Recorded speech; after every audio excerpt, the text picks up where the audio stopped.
സർക്കാരിന്റെ ജനാധിപത്യ വിരുദ്ധ പ്രവർത്തനങ്ങളോട് കലഹിച്ച് രാജിവെച്ച IAS ഉദ്യോഗസ്ഥൻ. സമീപകാലത്ത് ഇന്ത്യ കണ്ട നിരവധി സമരങ്ങളിൽ ഭാഗമായിരുന്ന ഒരു ആക്ടിവിസ്റ്റ്. ആരാണ് കോൺഗ്രസിൽ അംഗത്വം സ്വീകരിച്ചിരിക്കുന്ന കണ്ണൻ ഗോപിനാഥൻ? കോട്ടയം സ്വദേശിയായ കണ്ണൻ ഗോപിനാഥൻ എഞ്ചിനീയറിംഗ് പ്രൊഫഷനിൽ നിന്നുമാണ് സിവിൽ സർവീസിലേക്ക് എത്തുന്നത്. 2012 IAS ബാച്ചിലെ അംഗമായിരുന്നു. മിസോറാമിൽ കളക്ടറായിരിക്കെ നടത്തിയ വിവിധ പ്രവർത്തനങ്ങളിലൂടെയാണ് ആദ്യം കണ്ണൻ ഗോപിനാഥൻ ശ്രദ്ധേയനാകുന്നത്. സർക്കാർ സ്കൂളുകളിലെ സൗകര്യങ്ങളും പഠന സംവിധാനവും മെച്ചപ്പെടുത്താൻ നടത്തിയ ഇടപെടലുകൾ, ചൈതേലൂയി നദി പുനരുജ്ജീവിപ്പിക്കാൻ നടത്തിയ പ്രവർത്തനങ്ങൾ, സംസ്ഥാനത്തുടനീളം ബാഡ്മിൻ്റൺ അക്കാദമികൾ സ്ഥാപിച്ച പദ്ധതി, ഡിസാസ്റ്റർ മാനേജ്മെൻറ്റിനായി രൂപീകരിച്ച ആപ്പ്, സ്കൂൾ കുട്ടികളിലെ ലഹരി ഉപയോഗത്തിന് തടയിടാനായി നടത്തിയ ബോധവൽക്കരണ പരിപാടികൾ തുടങ്ങി ഇന്നും മിസോറാം ഓർമ്മിക്കുന്ന വിവിധ പ്രവർത്തനങ്ങൾക്ക് ചുക്കാൻ പിടിച്ചത് കണ്ണൻ ഗോപിനാഥനായിരുന്നു. നോർത്ത് ഈസ്റ്റ് ടുഡേ മാഗസിൻ 2017 പ്രസിദ്ധീകരിച്ച നോർത്ത് ഈസ്റ്റിൽ മാറ്റങ്ങൾ കൊണ്ടുവന്ന എക്കാലത്തെയും മികച്ച 5 സർക്കാർ ഉദ്യോഗസ്ഥരുടെ പട്ടികയിൽ കണ്ണൻ ഗോപിനാഥനും ഉണ്ടായിരുന്നു.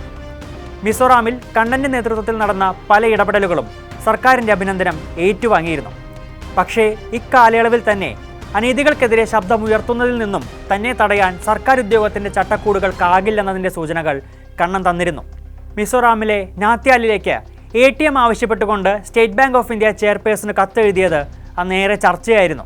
2018 പിന്നീട് കണ്ണൻ ഗോപിനാഥൻ്റെ പേര് ചർച്ചകളിലേക്ക് വരുന്നത് തീർത്തും അപ്രതീക്ഷിതമായിട്ടായിരുന്നു. 2018 കേരളത്തെ നടുക്കിയ പ്രളയത്തിന് സമയത്തായിരുന്നു അത്. അന്ന് നാടിനെ രക്ഷിക്കാൻ മലയാളികളെല്ലാം ഒരുമിച്ചിറങ്ങിയപ്പോൾ അക്കൂട്ടത്തിൽ കണ്ണൻ ഗോപിനാഥനും ഉണ്ടായിരുന്നു. തൻ്റെ പേരോ ഉദ്യോഗമോ ഒന്നും വെളിപ്പെടുത്താതെ വോളണ്ടിയർമാരിൽ ഒരാളായാണ് അദ്ദേഹം ക്യാമ്പുകളുടെ ഭാഗമായത്. ഏറെ ദിവസങ്ങൾക്ക് ശേഷം ഒരു സീനിയർ ഉദ്യോഗസ്ഥൻ അദ്ദേഹത്തെ തിരിച്ചറിയുകയായിരുന്നു. പിന്നീടും കണ്ണൻ ഗോപിനാഥൻ താൻ ജോലി ചെയ്ത സ്ഥലങ്ങളിലെല്ലാം സർക്കാർ സർവീസുകളെ നവീകരിക്കുന്നതിലും ഡിജിറ്റലൈസ് ചെയ്യുന്നതിലും ജനകീയമായ ശ്രദ്ധ ചെലുത്തി. ഒപ്പം മാധ്യമങ്ങളിലൂടെ വിവിധ വിഷയങ്ങളിൽ അദ്ദേഹം അഭിപ്രായങ്ങൾ പങ്കുവച്ചിരുന്നു. ആധാർ കാർഡ് സംവിധാനത്തിലെ പ്രശ്നങ്ങൾ ചൂണ്ടിക്കാണിച്ചുകൊണ്ട് എഴുതിയ ഒരു ട്വീറ്റാണ് അദ്ദേഹത്തിലെ വിമത സ്വരത്തിന് മാധ്യമ ശ്രദ്ധ നേടിക്കൊടുത്തത്.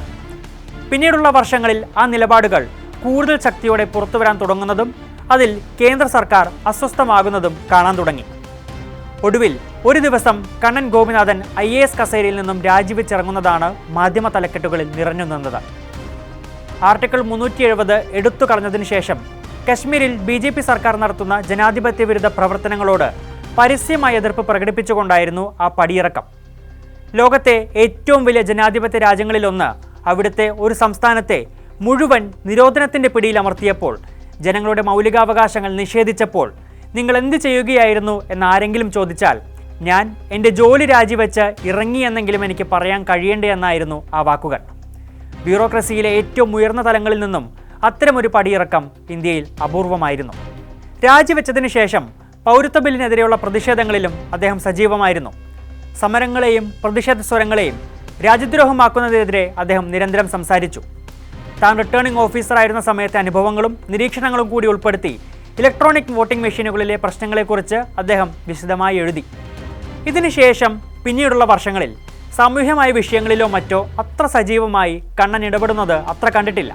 അടുത്തിടെ വോട്ട് ചോരിയെക്കുറിച്ചുള്ള ചർച്ചകൾ ഉയർന്ന സമയത്താണ് പിന്നീട് കണ്ണൻ ഗോപിനാഥൻ മാധ്യമങ്ങളിൽ വന്നത്. ഇന്ത്യയിലെ വോട്ടിംഗ് സംവിധാനത്തിലെ പ്രശ്നങ്ങൾ തുറന്നു പറഞ്ഞ മുൻ IAS ഉദ്യോഗസ്ഥൻ എന്ന നിലയിലായിരുന്നു അദ്ദേഹം ചർച്ചകളിലേക്ക് കടന്നു വന്നത്. ഇപ്പോൾ കോൺഗ്രസിൻ്റെ അംഗത്വം ഔദ്യോഗികമായി സ്വീകരിച്ചെത്തുമ്പോൾ അത് അദ്ദേഹത്തിൻ്റെ ജീവിതത്തിലെ പുതിയൊരു അധ്യായത്തിന് ഒരുപക്ഷെ തുടക്കം കുറിച്ചേക്കാം. കണ്ണൻ ഗോപിനാഥൻ രാജിവെച്ച് ഒരു മാസത്തിന് ശേഷം രാജിവെച്ച മറ്റൊരു IAS ഉദ്യോഗസ്ഥനായ ശശികാന്ത് സെന്തിലിൻ്റെ പാത തന്നെയായിരിക്കും കണ്ണൻ ഗോപിനാഥിൻ്റേതുമെന്നാണ് ഇപ്പോൾ പുറത്തു വരുന്ന നിരീക്ഷണങ്ങൾ. ആർട്ടിക്കിൾ 370 റദ്ദാക്കിയതിൽ പ്രതിഷേധിച്ചാണ് ശശികാന്ത് സെന്തിലും രാജിവെച്ചത്. പിന്നീട് ജനകീയ സമരങ്ങളുടെ ഭാഗമായ ശശികാന്ത് സെന്തിൽ കോൺഗ്രസിൽ ചേരുകയായിരുന്നു. കഴിഞ്ഞ ലോക്സഭാ തെരഞ്ഞെടുപ്പിൽ തമിഴ്നാട്ടിലെ തിരുവള്ളൂർ മണ്ഡലത്തിൽ നിന്ന് കോൺഗ്രസ് സ്ഥാനാർത്ഥിയായി മത്സരിക്കുകയും വിജയിക്കുകയും അദ്ദേഹം ചെയ്തിരുന്നു. സമാനമായ പാതയിലൂടെ വരുന്ന കണ്ണൻ ഗോപിനാഥനും ഇലക്ഷനിൽ മത്സരിക്കുമെന്ന ചോദ്യമാണ് ഇപ്പോൾ ഉയർന്നു വരുന്നത്.